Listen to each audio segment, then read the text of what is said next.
जंग आज़ादी में उलमा का किरदार है।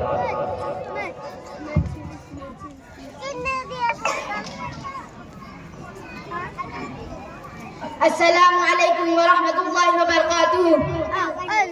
हामिदा व मुसल्लिया व मुसल्लिमा, अम्मा बाद। वो लोग जिन्होंने कूदे कर फूलों को रंगत बख्शी है, वो लोग जिन्होंने कूदे कर फूलों को रंगत बख्शी है, दो चार से दुनिया वाकिफ है, गुमनाम न जाने कितने हैं। इंतहाई वाजिबुल एहतराम, काबिले सद एहतराम, स्टेज पर रौनक अफरोज उलमा इकराम, बाहर से तशरीफ लाए हुए मेहमान निज़ाम और मेरे हम मकतब साथियों, हमारे तकरीर का मौजू जंग आज़ादी में उलमा इकराम और मुसलमानों का किरदार और उनकी कुर्बानी है। हज़रात सामीन, हमारे मुल्क को आज़ाद करने के लिए खुसूसन उलमा इकराम और तमाम मज़ाहिब के लोगों ने मुल्क आज़ादी की लड़ाई लड़ी है और 15 अगस्त 1947 को हमारा मुल्क हिंदुस्तान अब मुल्क को बेहतर तरीके से चलाने के लिए एक दस्तूर, एक आइन जरूरी था, क्योंकि यहाँ पर मुख्तलिफ मज़ाहिब, मुख्तलिफ ज़बान, मुख्तलिफ जात के चाहने वाले और मानने वाले लोग रहते हैं।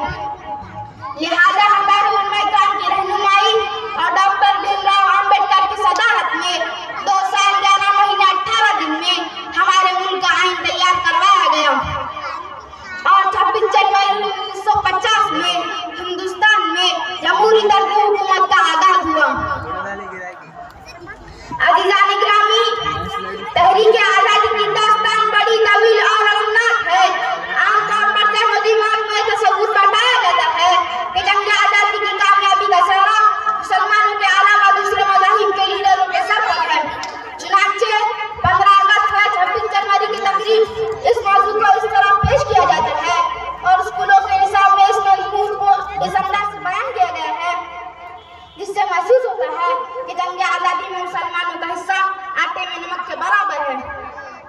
मुमकिन है कि फिरका परस्त ताकतवरों की ये साजिश हो कि मुसलमानों की मौजूदा और आइंदा नस्ल को इसके असलाफ के कारनामों से बेखबर रखकर इनके ज़हन दिमाग पर अपने रहमो करम के मुहताज होने का सिक्का बैठाया जाए, जिसके नतीजे में वो हिंदुस्तान में अपने किसी इस्तेहकाक के दावेदार न हो सके। सामाईन मुकर्रम, उलमा इकराम से क्या हमारा मुल्क हिंदुस्तान आज़ाद हुआ और गुलामी की लानत से हमको आज़ादी मिली। हमारे हाथ और पैरों में गुलामी की जंजीरें पड़ी हुई थी।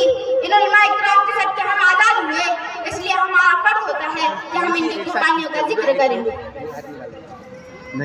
तहरीक आज़ादी की दास्तान बड़ी, तहरीक आज़ादी की बरसावादी में मुसलमान बिलखुसूस उलमा इकराम के कदम लम्हान हुए हैं। जंग आज़ादी की तारीख को सफा सफा उलमा इकराम के खून से रंगीन है। तहरीक आज़ादी की तारीख में से अगर उलमा इकराम के कुर्बानियों का तज़किरा निकाल लिया जाए तो तहरीक आज़ादी की तारीख अधूरी ही नहीं बल्कि उसकी सूरत बिगड़ जाती है।